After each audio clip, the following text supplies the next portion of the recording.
Sudah direkam, Pak. Oke, bismillahirrahmanirrahim. Assalamualaikum warahmatullahi wabarakatuh. Kita mulai. Sudah memasuki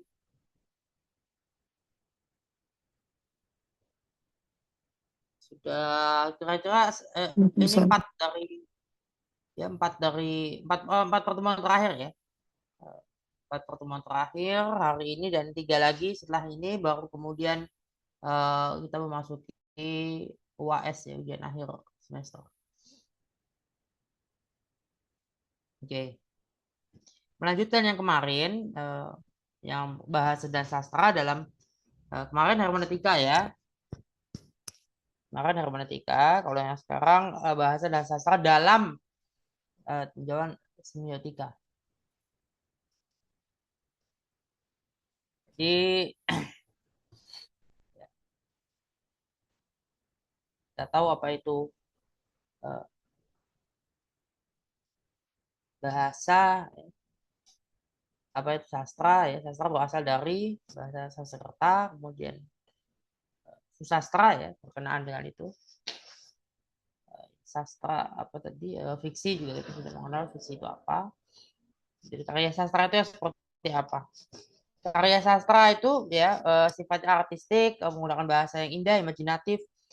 Kalau karya hasil pemikiran dengan hasil penelitian, kira-kira hasil penelitian dan hasil pemikiran itu lebih ke akademik, tapi akademik ilmiah populer ya. Bahasanya akademik ilmiah populer. Dia bukan bahasa yang akademis murni. Beda dengan skripsi, tesis maupun disertasi.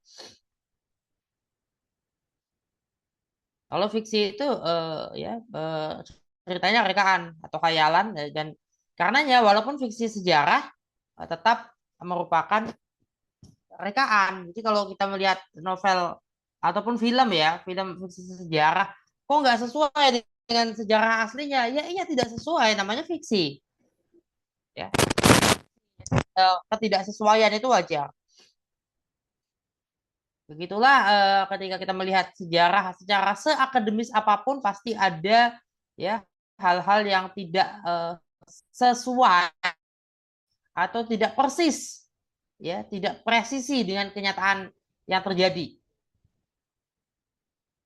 Karena nggak bisa. Kita misalnya walaupun tercatat ya, ketika bayi Guntur masih bayi pipis di pangkuan Bung Hatta, itu kemudian peristiwa pipisnya bayi Guntur di pangkuan Bung Hatta, apakah kita bisa membayangkan secara persis sama, exactly seperti itu kan enggak? Nah maka fiksi sejarah, apalagi fiksi sejarah bahasanya sudah berbeda dengan bahasa akademis. Oke. Nah, masalah dasarnya ini ya. Kita sudah membahas kemarin ya. Baru kemarin kemudian kita memasuki dalam tinjauan semiotika. Nah, kedudukannya hermeneutika dan semiotika ini sangat dekat. Ini tetangga disiplin menurut Benny Hood mengutip dari Note ya. Kemudian semiotika sama dengan hermeneutika ini sama-sama mengkaji teks, mencari dan mendalami makna. Perbedaannya jelas. Kalau hermeneutika melihat konteks sosio-historis, kultural, semiotika melihat teori-teori pemaknaan tanda itu sebagai unsur budaya. Jadi tanda adalah bagian dari budaya.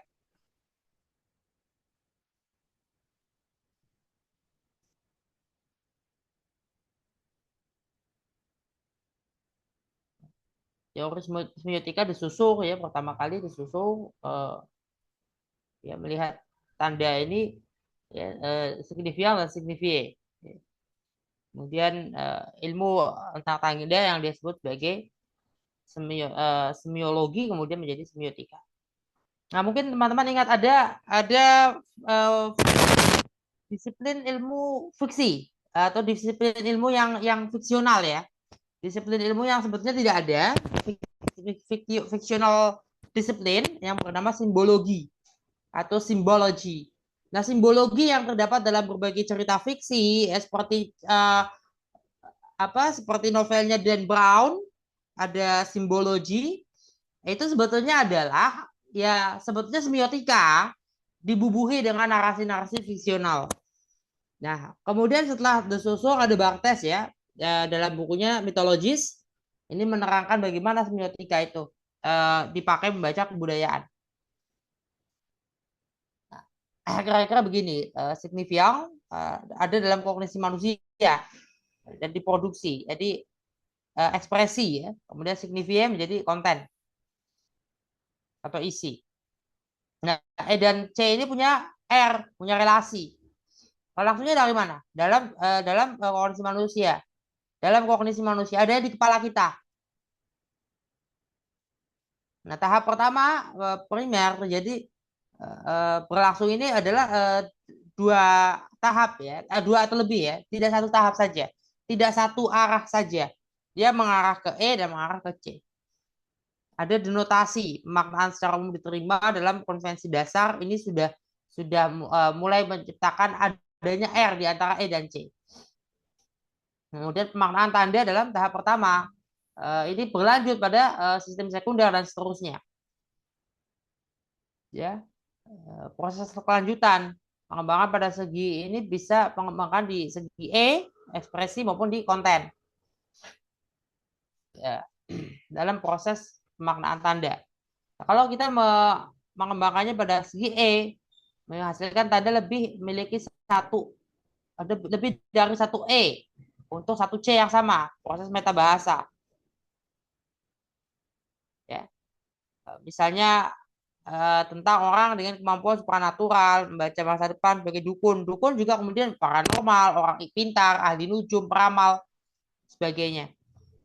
Itu semua segi E. Dalam linguistik ini disebut sinonimi, yaitu terjadinya terciptanya sinonim-sinonim. Kemudian konten, pengembangan pada segi konten. Satu tanda memiliki beberapa konten untuk satu ekspresi yang sama. Misalnya mobil Mercedes-Benz. Kalau kita lihat Mercedes-Benz itu dimaknai, C itu kan dimaknai E itu dimaknai oleh C yang berbeda-beda.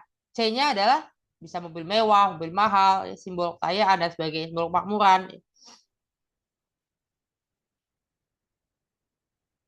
Nah, baik meta bahasa maupun konotasi ini adalah hasil pengembangan adalah cara manusia memaknai tanda. Artinya manusia dalam pemaknaan tanda itu dalam memaknai tanda-tanda yang ada di alam semesta, tanda dan simbol-simbol kosakata tertentu dan lain-lain ada perkembangan. Artinya manusia berkembang di sini. Barthes melihat tanda sebagai konsep diadik ya, dua komponen berbeda saling berkaitan, kemudian sebagai struktur ya, sebagai struktur dia, sebagai sebuah struktur yang komponen-komponen itu terdapat dalam satu kerangka struktural. Ada Saussure dan Barthes ya memperkenalkan dan mengembangkan yang disebut semiotika struktural. Ada proses pemaknaan tanda dalam struktur yang ada dalam kognisi manusia. Proses terbentuknya metabahasa konotasi ini melibatkan struktur sosial budaya. Itu struktural berangkat dari hal-hal yang abstrak tadi ya. Semiotika pragmatik berangkat dari sesuatu yang terindrai, terpikirkan. Proses pemaknaannya 3 tahap, kognitif.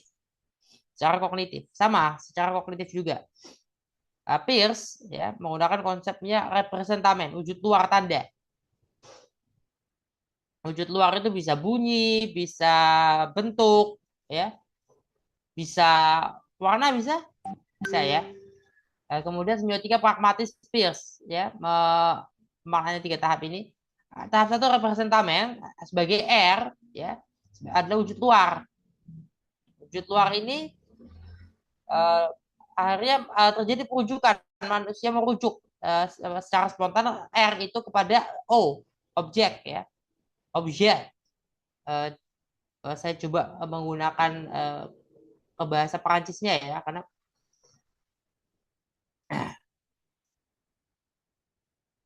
ilmu ini kan lahir di sana. Kemudian konsep tadi ada konsep yang dikenal itu tadi oleh pemakai tanda dari dirujuk secara spontan dari representamen pada objek. Ya, konsep O ini dikenali oleh pemakai tanda melalui R tadi. Nah, penafsiran lebih lanjut oleh pemakai tanda tadi disebut interpretal. I ya. Nah, setelah representamel dikaitkan dengan objek.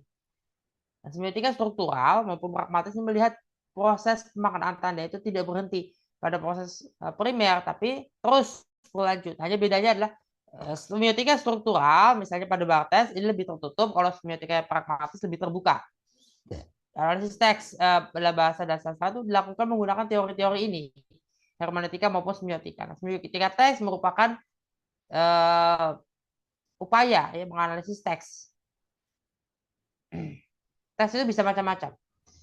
Nah, teks bisa berupa hasil pemikiran, kontemplasi, hasil penelitian, riset ya, akademis ya, berarti bisa tesis, disertasi, laporan riset, kemudian karya akademik ilmiah lain, sastra, karya sastra juga, karya fiksi. Nah, ada variasi teori dari segi metodologi maupun metode dalam menyiapkan dan melaksanakan penelitian atas teks. Nah, teks adalah suatu kebahasaan. Apa sih teks? Teks itu kebahasaan yang mempunyai wujud ekspresi dan konten. Ada kriterianya. Teks ya, kohesi, punya kohesi, koherensi, intensionalitas dan keberterimaan. Kemudian juga intertekstualitas ya dan mengandung informasi, sifat informatif. Nah, pendekatan digariskan Barthes tadi teks itu sebagai tanda terdiri atas E dan C, kemudian ya sebuah entitas yang mengandung unsur teks adalah sebuah entitas mengandung unsur bahasaan. Jadi untuk memahaminya harus bertemu pada kaidah-kaidah dalam bahasa teks itu. Kalau dia karya sastra bahasa Inggris ya harus dengan sastra Inggris. Harus melihat grammar bahasa Inggris. Kalau kita melihat Al-Qur'an bahkan Al-Qur'an harus dengan ya menggunakan kaidah-kaidah bahasa Arab. Teks itu bagian dari kebudayaan. Dengan demikian memperhitungkan faktor pemroduksi dan penerima. Nah, kalau kita lihat ya, semiotika ini memberikan tempat sentral pada tanda ya, kemudian melihat tanda sebagai gejala budaya. Perspektifnya adalah kebudayaan adalah sistem pemaknaan.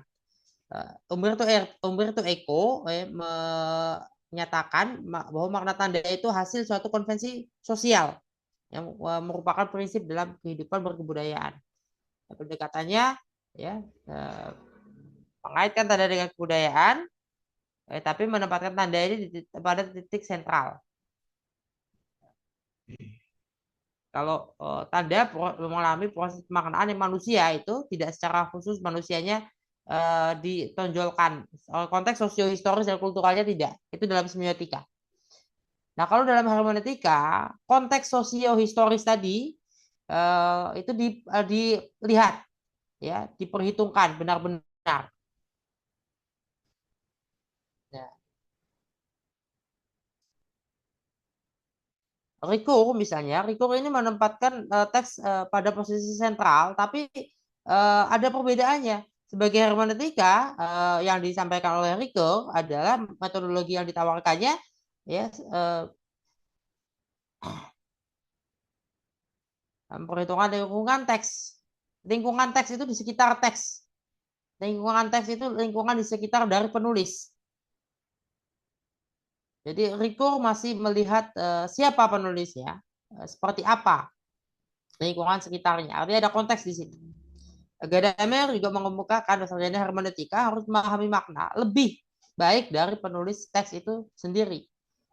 Nah, teman-teman bisa baca ya Benny Hood ya dan F. Budi Hardiman yang saya pakai untuk karya-karya untuk mata kuliah ini. Kemudian saya juga menyampaikan ini ada lukisannya Salvador Dali ya, bisa kita tahu. Oke, itu ya barangkali untuk saat ini kita bisa lanjut kepada diskusi dan teman-teman bisa memberikan tanggapan. Silakan.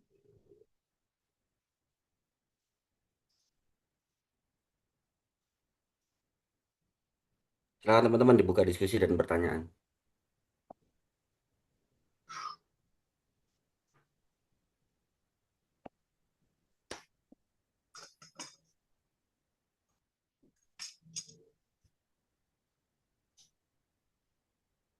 Ini pada pertanyaan, Pak. Kenapa? Ya, ada pertanyaan terkait tentang hermeneutik dan semiotik ini, Pak. Tadi kan bicara terkait tentang ada juga tafsir daripada teks itu kan dipengaruhi oleh lingkungan, ya, Pak, atau yang sekitarnya. Nah, mana yang lebih menentukan makna teks, Pak? Apakah niat pengarang? Tadi juga dibicarakan terkait tentang struktur bahasa, misal atau struktur bahasanya, atau pengalaman pembaca, Pak. Nah, karena kalau hermeneutika memang melihat lingkungan sekitar dari penulis, ya. Sehingga penulis itu harus dipertimbangkan. Sementara dalam semiotika kira-kira tidak seperti itu. Kira-kira melihat tanda. Nah, dalam penelitian ya, sejatinya dalam penelitian kita nggak bisa cukup misalnya ya perlu nggak tapi nggak semua ya. Perlu nggak misalnya kita menggabungkan saja di hermeneutika dan semiotika itu perlu ya, tapi tidak seluruh teks bisa dibaca dengan sekaligus hermeneutika dan semiotika. Kalau kita melihat mengkaji satu narasi ya bisa dengan dua itu ya, tapi tidak semua masalah. Karena apa? Apa yang mau kita pertanyaan penelitian apa, misteri apa yang mau kita ungkap? Masalah apa yang mau kita selesaikan? Masalah apa yang mau kita jawab? Itu dulu. Kalau belum ketahuan masalahnya dan kita belum bisa memastikan bahwa ada masalah, artinya kita bisa mencari tahu atau membuktikan adanya masalah ya. Selama bertahun-tahun tidak ada yang merasa punya masalah, misalnya, tapi ternyata ada masalah nih. Kita mau menyadarkan orang bahwa ada masalah. Itu yang dilakukan Habermas. Habermas sebelumnya juga Karl Marx juga melakukan itu, memberitahu bahwa ada masalah. Nah, untuk menyadarkan orang bahwa ada masalah loh. Ya, itu juga kalau kita nggak menyadari apa sih masalah yang mau kita buktikan keberadaannya. Nah, baru kita memutuskan kita akan pakai semiotika saja, kita pakai hermeneutika saja, atau kita mau pakai dua-duanya. Kita nggak bisa memutuskan langsung menggunakan dua-duanya.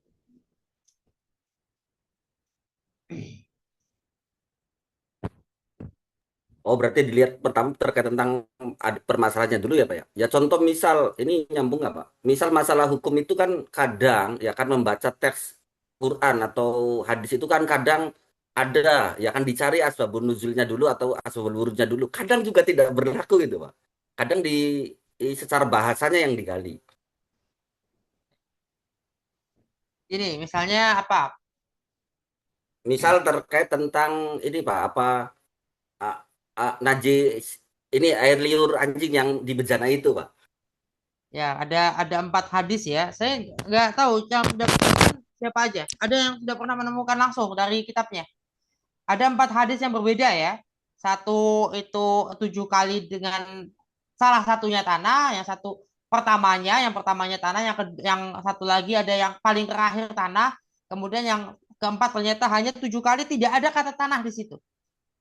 Dan empat-empatnya sahih. Saya nggak tahu yang punya eh, sudah pernah baca total kitab-kitabnya itu, kitab-kitab hadis itu Ada, siapa? Pak. Enggak, Pak. Cuma baca ini ikhtisar dari ini saja, rangkuman dari waktu Tarji Muhammadiyah, Pak. Ya, rangkuman itu kan dari Tarji Muhammadiyah itu ada. Itu iya, saya melihat dari Tarji itu. Kenapa ada sampai 4 hadis yang berbeda? Menurut saya bertentangan gitu loh. Menurut saya bertentangan. Itu yang membuat kemudian Majelis Tarji Muhammadiyah punya putusan bahwa ya sudah kalau gitu 7 kali saja tanpa tanah sama sekali. Ya, Eh, diganti dengan yang lain lah, misal itu. Bisa pakai sabun, bisa, Iya, iya betul. bisa. Artinya itu.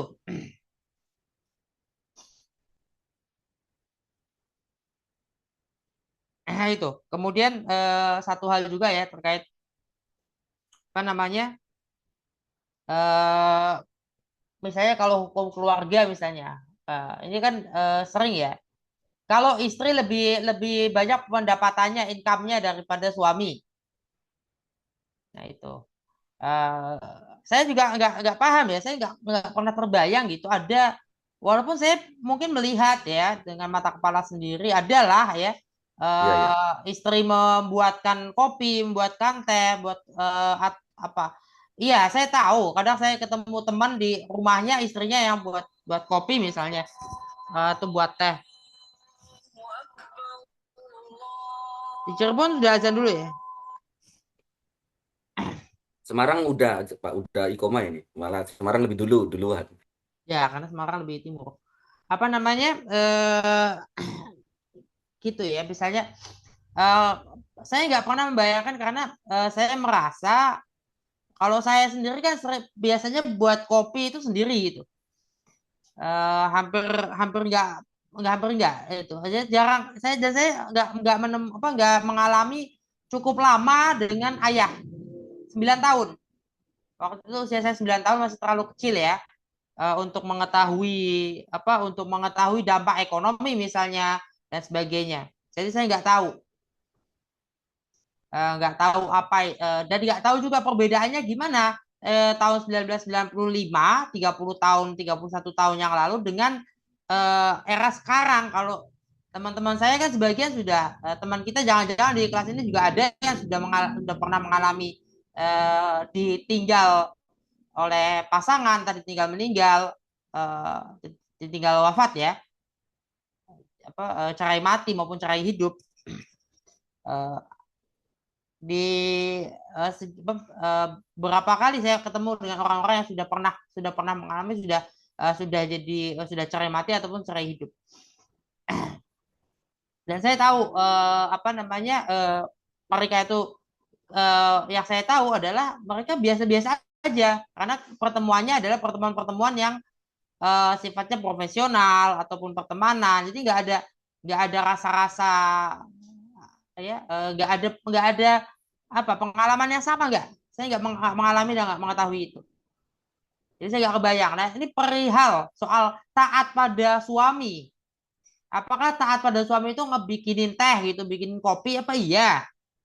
Ini yang saya nggak tahu. Ada nggak yang apa teman-teman masih masih ada kalau siapa yang masih masih gitu, masih ada minta minta sama pasangan gitu. Kalau laki-laki minta sama istri untuk dibuatkan, atau ada yang perempuan di sini eh, membuatkan teh untuk pasangan gitu. Kalau misalnya pasangannya lebih eh, pasangannya juga punya income, punya kesibukan kan biasanya juga enggak ya.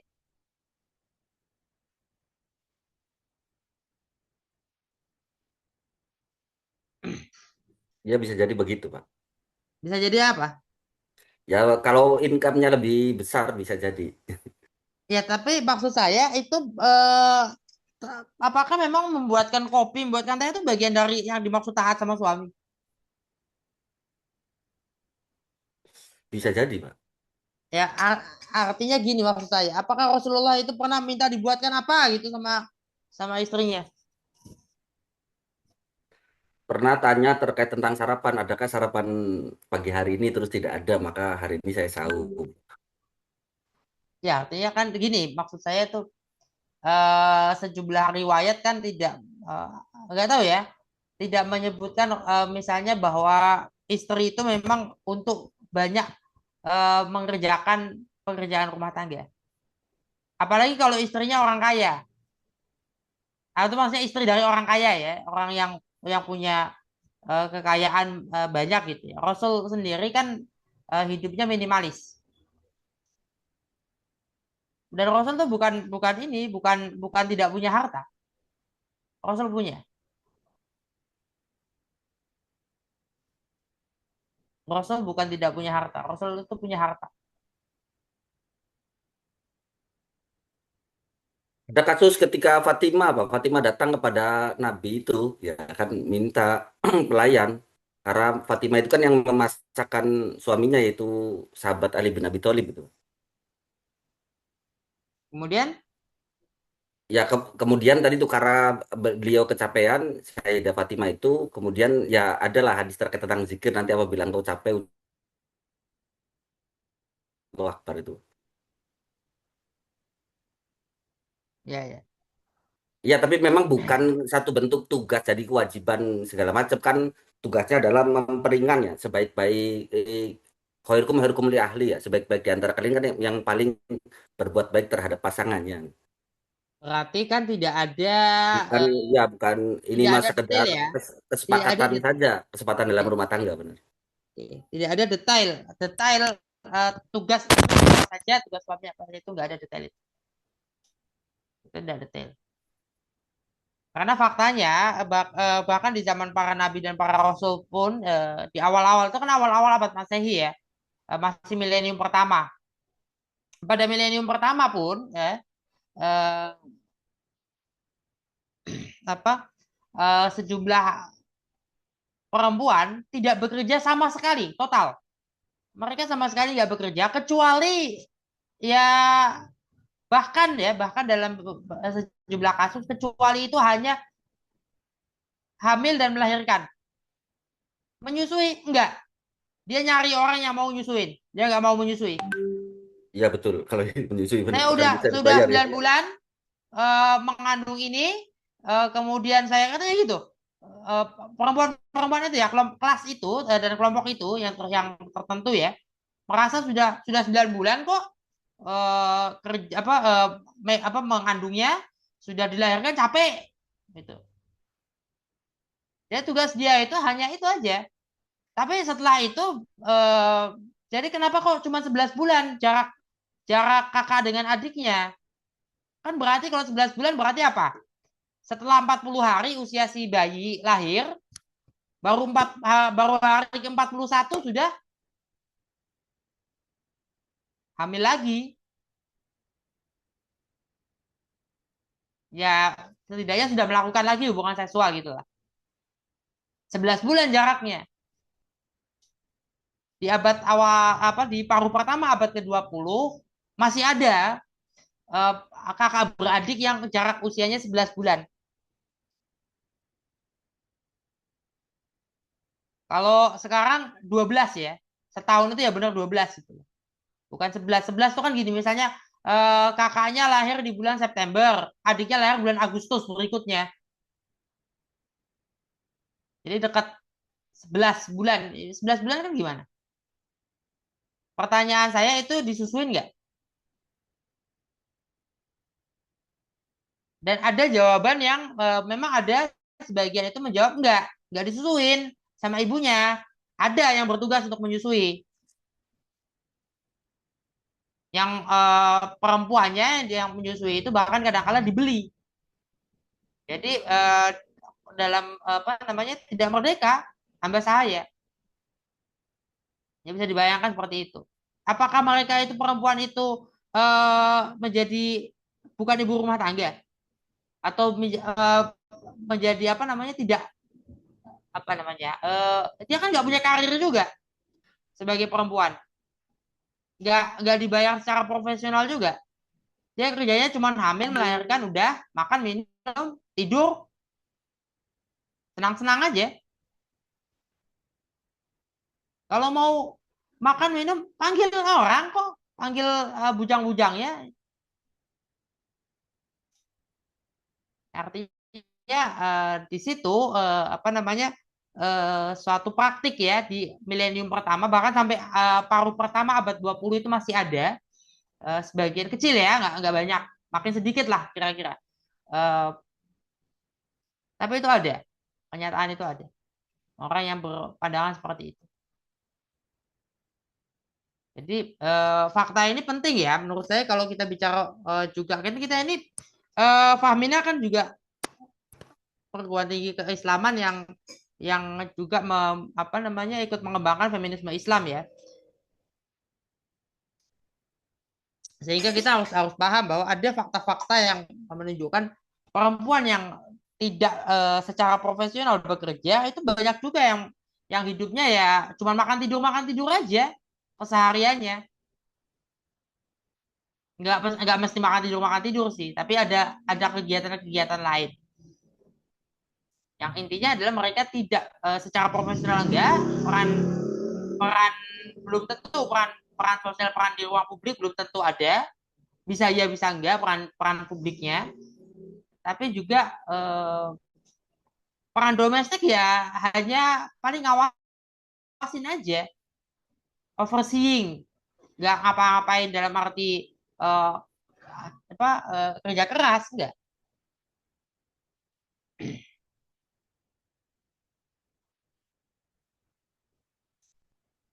Nah, ini tapi kan kemudian ada pendapat yang belakangan ya soal itu ya. Nggak ada ya dalam dalam hukum Islam, nggak ada ya dalam hukum keluarga Islam fikih munakahat nggak ada apa namanya kekhususan ya detail detail tugas-tugas rumah tangga itu. Oke.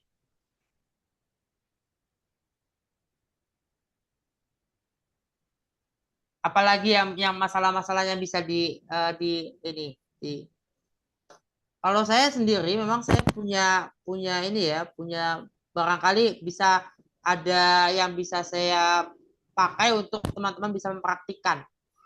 Kalau kemarin kita sudah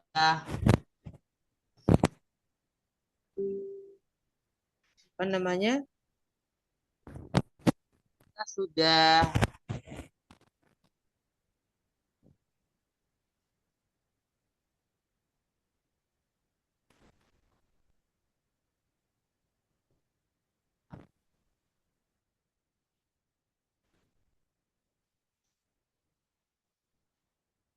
apa istilahnya sudah pernah membaca ya sedikit ya dari nah ini yang saya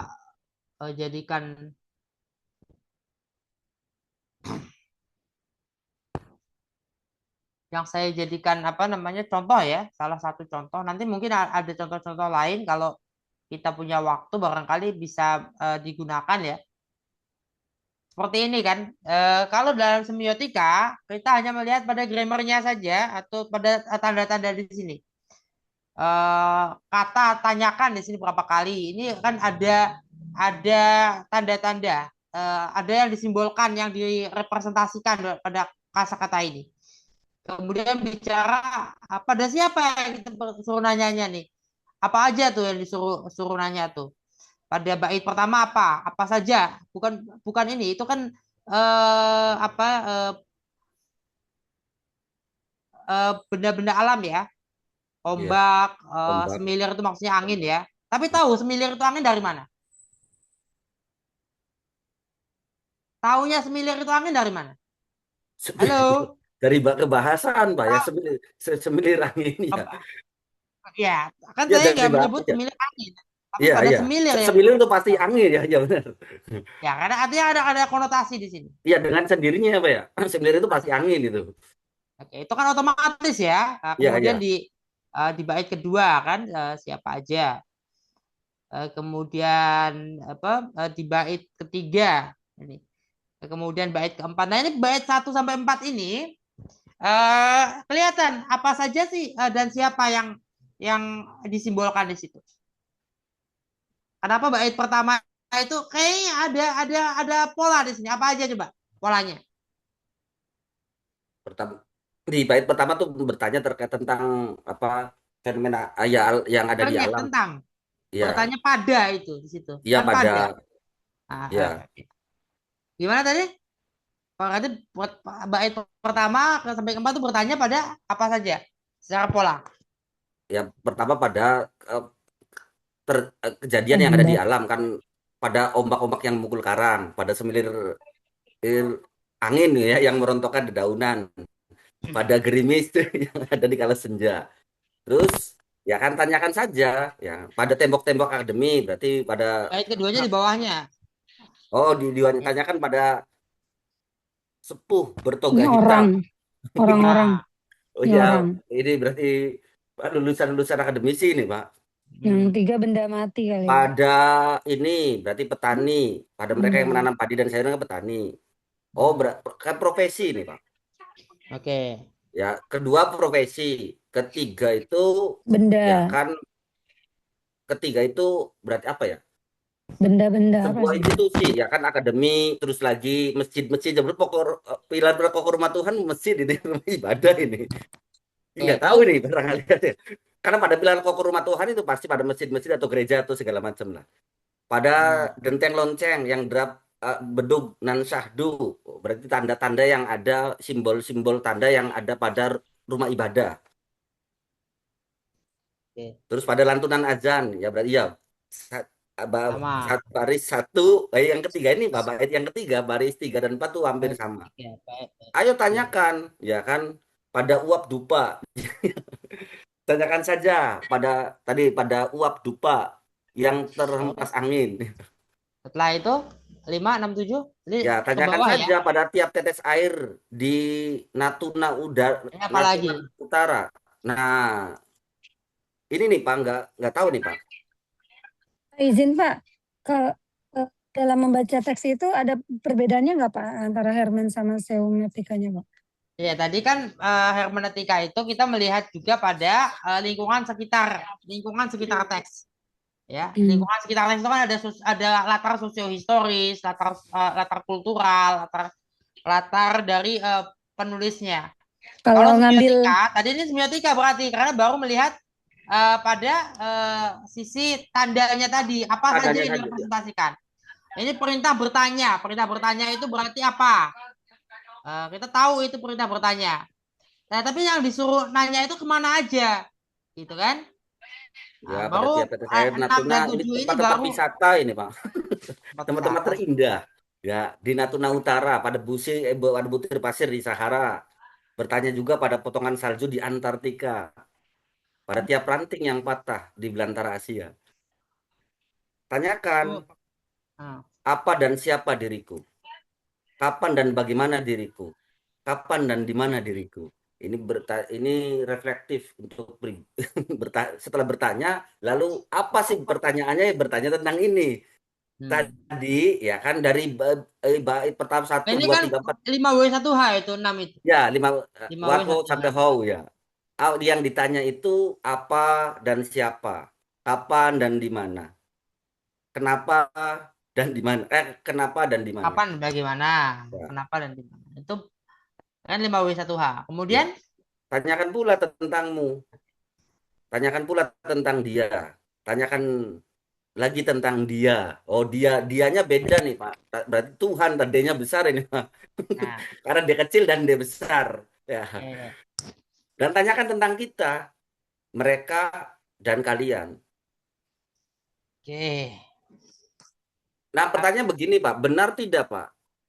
Peradaban satu bangsa itu ditentukan juga dari sastra, kemajuan peradaban, Pak. Contoh misal kalau dulu kan Arab kan dikenal ya Pak, terkait tentang jago syairnya. Tentu dalam sastranya kan diakui Pak. Apakah masih berlaku itu Pak? Peradaban satu bangsa itu, ya kan salah satu indikatornya adalah sastranya Pak. Ya, sastra itu kemudian pada hari ini kan bisa bisa merujuk pada hal-hal lain ya, perfilman, ya, pertunjukan-pertunjukan ya. Makanya ada penolakan wayang, penolakan terhadap wayang itu bukan karena masalah purifikasi. Jadi kadang kalau kita melihat sejumlah teman-teman Sumatera misalnya nggak mau dengan budaya-budaya Islam Jawa karena merasa sebagai Muslim Sumatera bukan sebagai Muslim Jawa, bukan sebagai Muslim Sunda. Itu ada penelitiannya juga. Itu ada juga penelitian itu udah ada bahwa ada terjadi ada apa namanya fenomena merasa asing ya walaupun masih di dalam sama-sama di Indonesia ternyata misalnya sesama Muslim nih dengan hal-hal yang itu kan menjadi apa ya ada rasa ini ini identitasmu sehingga apa namanya ada penanda di situ ya ada apa namanya ada ciri-ciri di situ, identifikasi ya mereka melihat wayang itu identik Jawa atau Sunda karena katanya kosakata ya sebetulnya kosakata itu sendiri wayang kan di tempat lain bukan wayang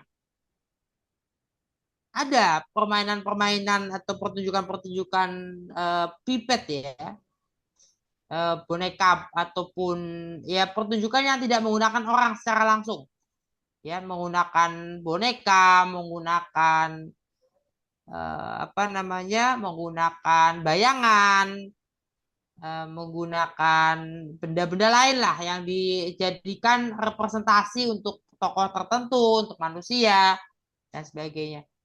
Bahkan hanya di Jawa ada wayang orang.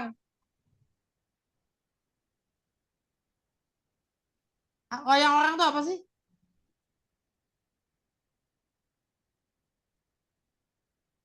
Istilah istilah wayang orang kan cuma di Jawa kan? Apa wayang orang itu apa? Semacam ketoprak gitu, Pak. Ya berarti apa bedanya sama ketoprak?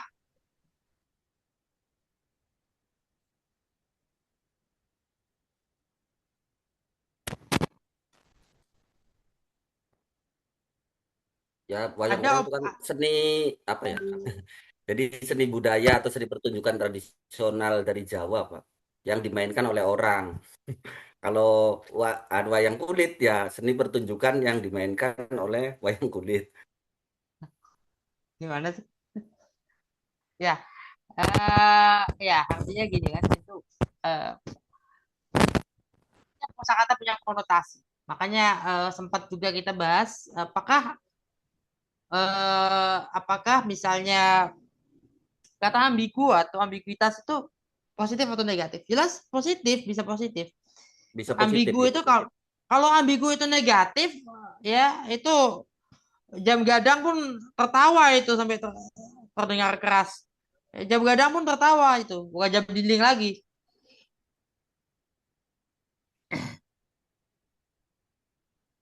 Gini, kalau ambigu itu negatif juga bayangkan.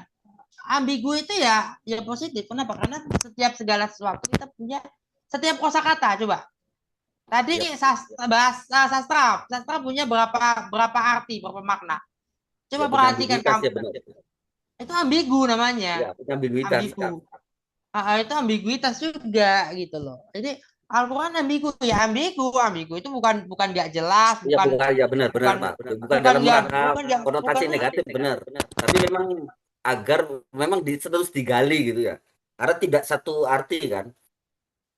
ambigu kan makna kata ambigu itu kan memiliki lebih dari satu Lebih arti, dari satu. lebih dari Ya. satu makna. Berarti kalau lebih dari satu makna dia maksudnya ambigu. Kenapa harus ambigu? Karena supaya terbuka pada penafsiran. Kalau kalau nggak terbuka, bahaya. Ya contoh kata adil saja kan ambigu itu Pak. Bisa sama rata, bisa juga menempatkan satu pada tempatnya itu. Kalau sama rata anak yang kecil yang ini besar ya ya benar ambigu harus ambigu itu. Tidak bisa sama rata.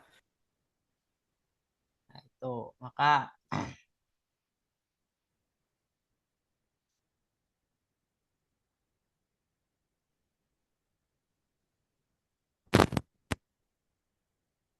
ini ada yang belum masuk ya, nggak datang.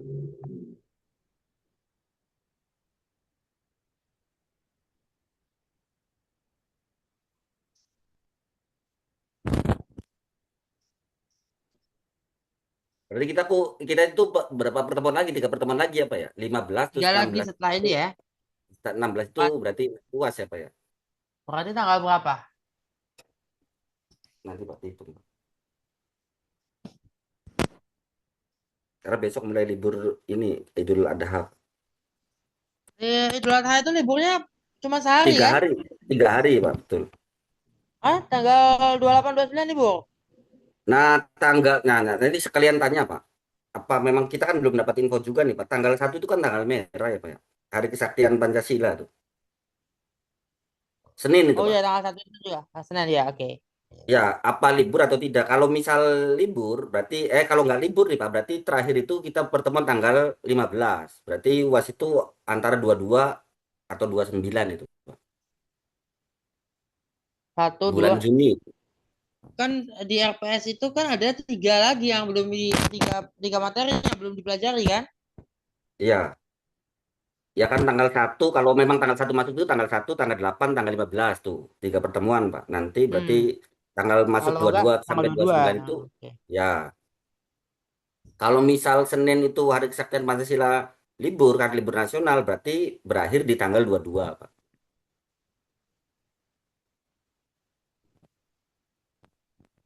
Kalau perguruan tinggi keagamaan itu kadangkala dan sering ya tidak mengikuti misalnya apa cuti Hari bersama. libur, ya libur nasional Libur termasuk. nasional bisa jadi enggak, tapi bisa jadi tidak masuk, bisa jadi enggak.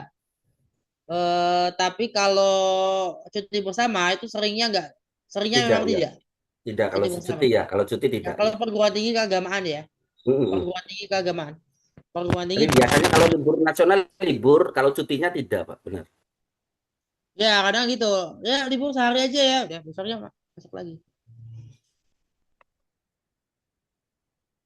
Ini kan 12. Kemudian ruang fungsi dan maknanya berikutnya itu nanti. Yang minggu depan ruang fungsi dan maknanya. Nah, itu semiotika. Masih semiotika itu.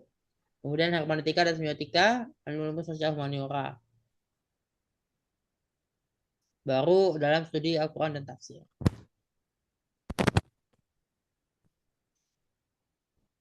Eh, Ini Pak, ini mungkin terangkan ini saja Pak, biar mahasiswa tuh paham, termasuk saya juga paham Pak.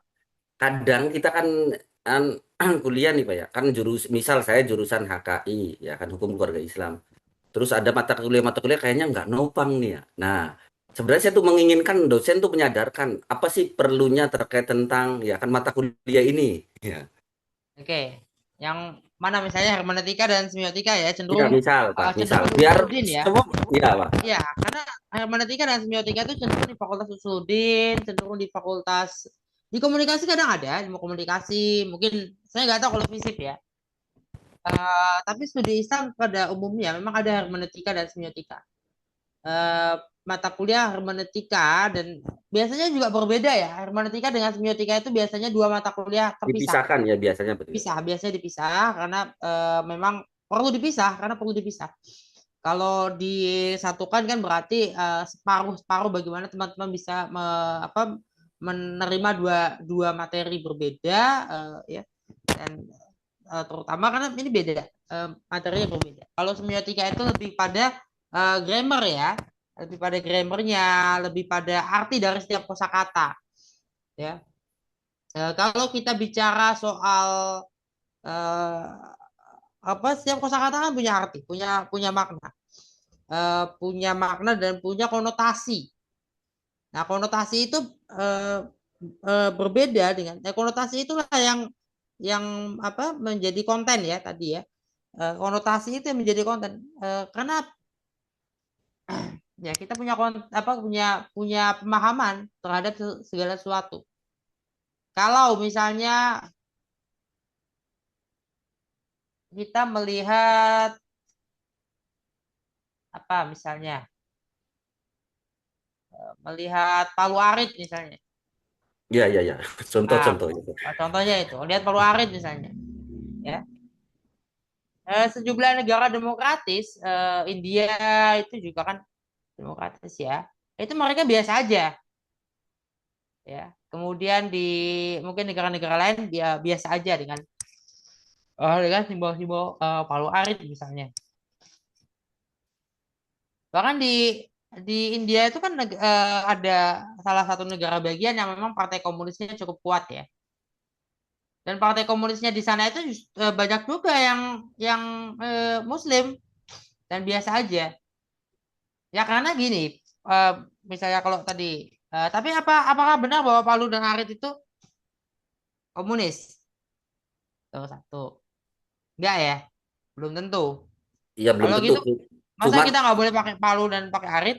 ya, cuma jadi konotasi karena lingkungan kita yang dibesarkan punya sejak itu saja Pak. Mungkin jadi ada stigma begitulah.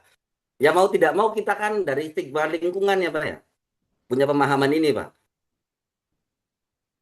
Kemudian orang yang melihat ada orang berbahasa Arab, kemudian mengira itu sedang berdoa, Doa ya, ya. padahal Itu lagi ngobrol. lagi ngobrol itu sindiran di film Bajai Bajuri itu. Bukan hanya baju-bajuri, banyak itu kejadian. Itu real. Dan ini benar ya, karena di misalnya Emirat ya, pesawat Emirat itu kadang berbahasa Arab. Ketika lagi pramugarinya mempraktikkan itu tuh, yang apa? Kalau ada Ya, darurat gitu kan? SOP itu tuh. Eh, Ya, ya, ya. caranya pakai seatbelt bagaimana? Itu terus kemudian kalau ada darurat apa orang itu malah malah angkat tangan berdoa Amin. penumpang itu amin bukannya diperhatikan orang lagi memberikan arahan di mana kalau darurat bahaya kalau nggak bisa bahasa Arab dikira doa itu itu satu satu apa pemahaman yang nah itu kan konotasi dari mana berangkat dari konotasi sebetulnya berangkat dari konotasi. Ini fakta bangsa Indonesia bangsa mungkin Asia Tenggara ya. Iya, iya. Kalau Malaysia dan Singapura itu punya apa istilahnya, mereka punya regulasi yang kira-kira bisa mengatasi itulah, bisa mengatasi karena ya mereka bisa punya regulasi yang bisa mengatasi itu. Kemudian Brunei juga punya regulasi yang mengatasi itu. Tapi Indonesia tidak punya regulasi yang mengatasi itu. Kalau menurut ininya apa sensusnya Singapura misalnya, orang keturunan Arab itu apa? Malay, Chinese, Indian, atau others? Kan enggak. Kalau dia others, berarti dia bukan Malay. Tapi orang Minang, orang Jawa, orang itu Malay itu, bukan others. Kalau orang Arab itu others atau Malay? Oh, Jos, Pak, kali. Others. Nah, tapi secara agama ikutnya lebih ke Malay. Nah, itu kan Malay agamanya. agama kan? Karena satu agama dengan orang-orang Melayu. Nah, Sarawak gimana? Sarawak itu Borneo ya, Pulau Borneo memang sama kayak di Sumatera Utara. Itu generalisasi ya, Dayak atau Punan ya. Suku-suku yang di Sarawak kan penduduk asli Sarawak itu menjadi satu-satunya negara bagian di Malaysia yang mayoritasnya non-Muslim ya, mayoritasnya Kristen.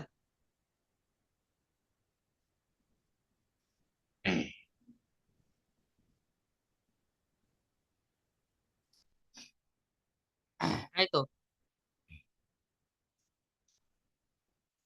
Nah kalau kita melihat simbol, melihat lambang, karena ada konotasi, maka kita melihat itu pada konotasi tertentu. Padahal simbol-simbol lambang-lambang itu kadang-kala dipakai juga oleh yang lain. Misalnya gini deh, lihat bulan sabit dan bintang. Mana sejak kapan bulan sabit dan bintang itu jadi lambangnya agama Islam? Turki Usmani, Turki sejak Usmani, Utsmani. ya Turki Usmani. Karena melihat ada simbol-simbol di Konstantinopel adalah bulan dan bintang. Yang sebetulnya bulan dan bintang itu juga sudah pernah ada dipakai dalam masyarakat yang lebih kuno lagi. Bahkan dari zaman Mesopotamia.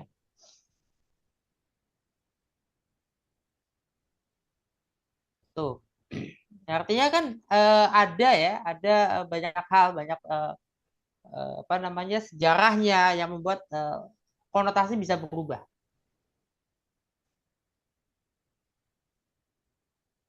Konotasi itu bisa berubah. Itu ya. Udah jelas? Iya, Pak. Silakan yang lainnya, barangkali ada pertanyaan. Ini kalau saya coba belum selesai tadi sebetulnya ya terkait kalau fakultas syariah gimana karena fakultas syariah kan nggak langsung ya tapi sebetulnya langsung juga bisa hermeneutika dan semiotika itu terutama misalnya hermeneutika terhadap teks ya karena kan kalau hukum keluarga Islam kan melihat teks juga ekonomi Iya, syariah iya. juga kan melihat teks juga ya kan belajar tentang teks ya. Kemudian kita fikih bisa dibaca nggak dengan hermeneutika?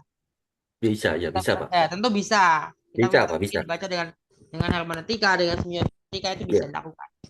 Karena hermeneutika dan semiotika adalah ilmu bukan bagian dari wahyu. Jadi ada klasifikasi kategorisasi ya, bahkan dikotomi kalau kita melihat teorinya Murtaza Mutahari, ada ilmu yang adalah wahyu dan ilmu yang bukan wahyu. Tidak merupakan wahyu karena dia sudah filsafat itu adalah segala ilmu yang tidak merupakan wahyu, tidak menjadi bagian dari wahyu. Nah, ada berarti ilmu yang bagian dari wahyu. Qiraah itu bagian dari wahyu. Ketika kita bicara soal membaca Al-Quran, menulis Al-Quran, rosem, ya, teks Al-Quran itu, kita melihat balaghahnya, nahwu sorof, itu bagian dari ya nasih mansur itu masih bagian dari wahyu. wahyu. Bagian dari wahyu. Ilmu yang adalah wahyu. Karena apa? Karena kita mempelajari di situ uh, pelajaran tentang wahyu. Jadi kita melihat mempelajari itu bidang-bidang yang berada di dalam bidang studi Al-Qur'annya sendiri. Ya, atau ulumul Qur'annya sendiri secara utuh. Sementara ya, sementara ilmu-ilmu yang lain ya. Nah, itu adalah filsafat karena berasal dari filsafat. Dan kedudukannya berbeda. Filsafat itu menjadi landasan ya, sementara Al-Qur'an itu adalah mata airnya. Jadi ada ilmu yang memang ada di dalam mata air itu. Kenapa? Mata airnya kita nggak akan tahu. Airnya itu nggak akan bisa kita nikmati kalau kita nggak kenal. Jangan-jangan ada yang bukan air kita kira air misalnya seperti itu. Ya, sehingga kita harus mengenali saat air itu keluar dari mata airnya. Bahwa kita benar mengenali yang mana mata air, yang mana yang bukan. Itu fungsinya supaya kita mengenal yang mana.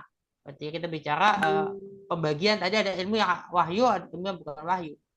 Nah, filsafat itu kan landasan dari filsafat mengalirlah sungai-sungai pengetahuan.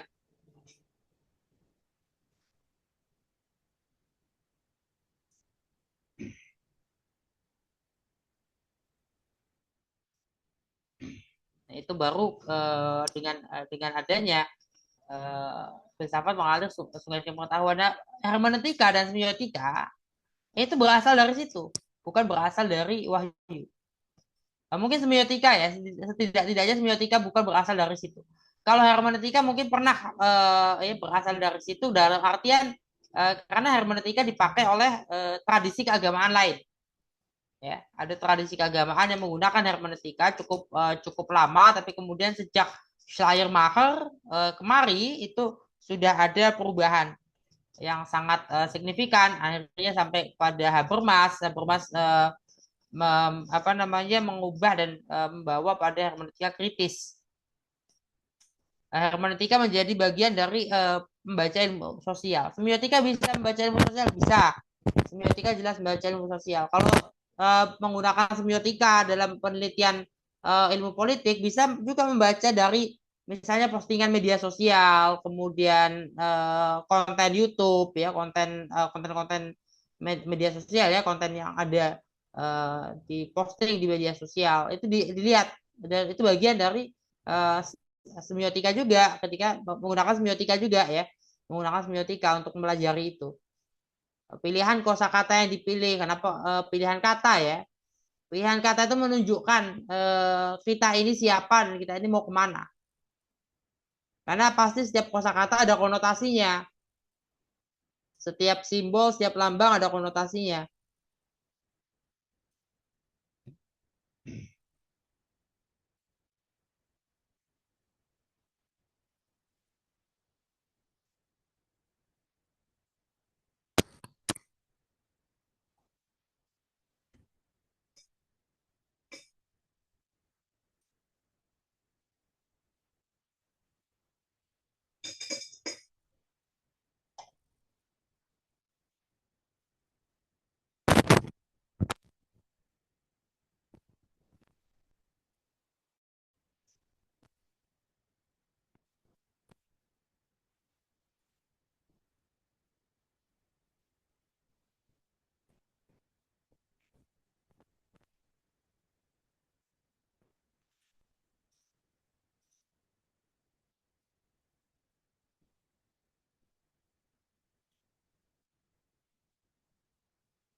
Ada lagi? Dari saya cukup, Pak. Barangkali teman-teman yang lain.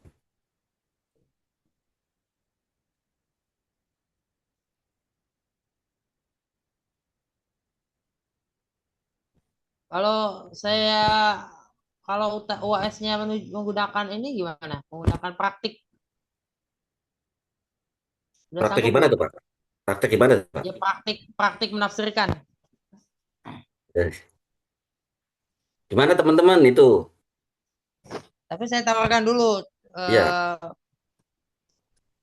Bisa saja Pak, tapi sepertinya harus latihan dulu kali Pak. itu Ya langsung praktek menafsirkan katanya. Ya, Pak ya. iya, ya perlu perlu ini dulu ya. latihan dulu ya. Perlu ya. Kalau gitu kan berarti perlu ya untuk melakukan, bisa dilakukan di pertemuan berikutnya, berarti kan 3 pertemuan lagi ya. Ruang fungsi itu minggu depan ya, tanggal 1 ya. Ya, tanggal 1, Pak, tanggal 1. Minggu depan ya, tanggal 1 itu hari eh, Hari Senin. lahirnya Pancasila. Ya, Kita libur ya lahirnya Pancasila. ya kalau hari nasional libur itu, Pak.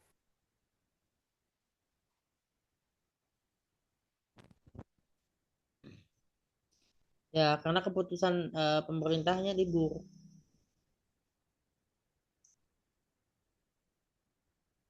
Nanti kan pertemuan berikutnya itu kan ruang fungsi dan maknanya dalam kacamata semiotik. Kemudian kan hermeneutika dan semiotika dalam ilmu sosial dan humaniora. Kemudian dalam studi Al-Quran dan tafsir bisa dilakukan di antara 3 ini.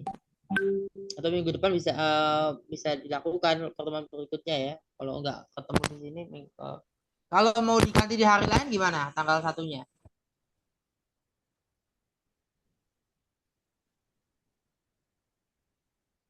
Diganti di hari lain atau gimana? Kalau kalau masuk ya, kalau nggak masuk ya, tapi kalau masuk kan berarti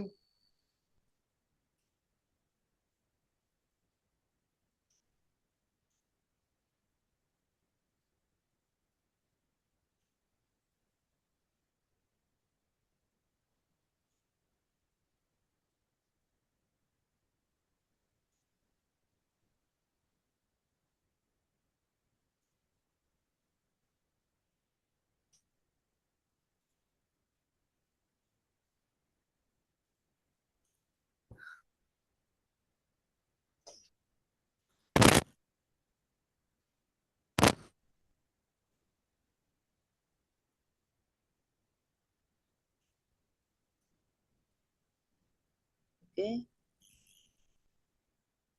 Mana yang lain?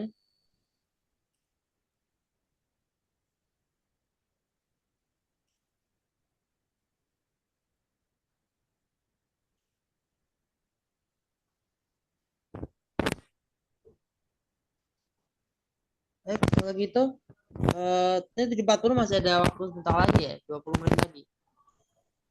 Gimana? Masih ada 20 menit?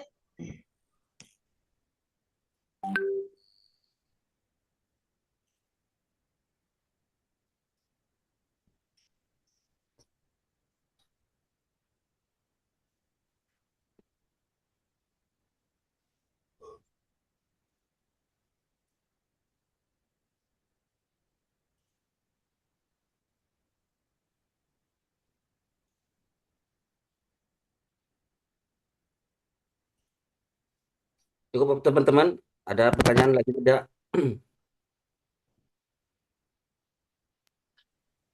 Oke, cukup sementara Pak.